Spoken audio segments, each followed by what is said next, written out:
Saudi আরব থেকে দেশে যাব, তাই আমি একটা 20 ইঞ্চি সাইজের একটা ট্রলি ব্যাগ কিনছি, যেটা ফাইবার, এটা চায়না।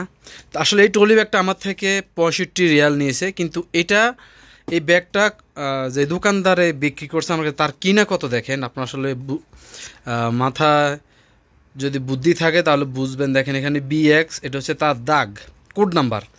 তো আসলে এই জিনিসটা, এই ব্যাগটা আমি হিন্দিদের দোকান থেকে কিনছি, কেরালা। তো আসলে তারা এরকম ওয়ার্ডগুলো ব্যবহার করে, কিন্তু বাঙালি আরও বড় চালাক, বাঙালি অন্য সংখ্যা ব্যবহার করে, আরও বেশি কিছু ব্যবহার করে। যাই হোক, এটা হচ্ছে আমার 65 রিয়াল কিনছি, কিন্তু এটার দাগ দেখেন এখানে B মানে 2, আর এক্সের মান XYZ, এই তিনটা সংখ্যা যাই থাকুক এটার মান ধরা হয় 9 অথবা 10। তো দোকানদারের বোঝার ক্ষেত্রে, তো ধরুন এটা আমার এই যে ব্যাগটা, এটা যেটা আমার কাছে 65 রিয়াল বিক্রি করছে, এটা তার কিনা হচ্ছে 29 রিয়াল বা 30 রিয়াল, কিন্তু সে আমার কাছে এটা বিক্রি করছে 65 রিয়াল।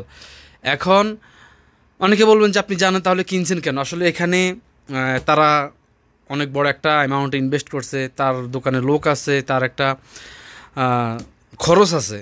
তো সে খরচ মিলিয়ে আসলে সে আমাকে ডাবলের থেকেও রেট বেশি নিয়েছে, কিন্তু আমার কাছে বলছে যে ভাই, আমি কিন্তু আপনার থেকে মাত্র 5 রিয়াল লাভ করছি, আর 60 রিয়াল আমার কিনা, 65 রিয়াল নিয়েছি। কিন্তু দেখেন এখানে কত লেখা।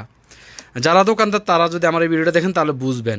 এখন অনেকে বলবেন বাঙালি দোকান থেকে কিনে নেই কেন। বাঙালি দোকান থেকে যদি কিনতে গেছি আমি, আমার কাছে এই ব্যাগটা সেম রেটে কিন্তু তাদের সবারই কিনা, এগুলো একটা কোম্পানিতে সাপ্লাই দিয়ে যায়।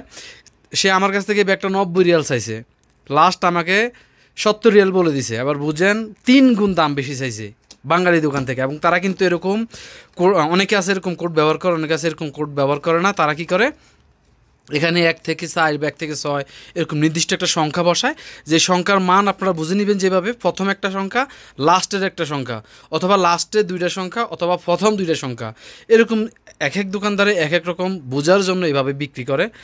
বিক্রি করার জন্য তারা এরকম একটা দাগ দিয়ে থাকে তার কিনার রেটটা বোঝার জন্য। তো আসলে কি আর করা, কিনতে হবে। আর এটা একটা বড় একটা সিন্ডিকেট শুধুমাত্র বাংলাদেশে তাই না, বিশ্বের সব জায়গায় সিন্ডিকেট আছে।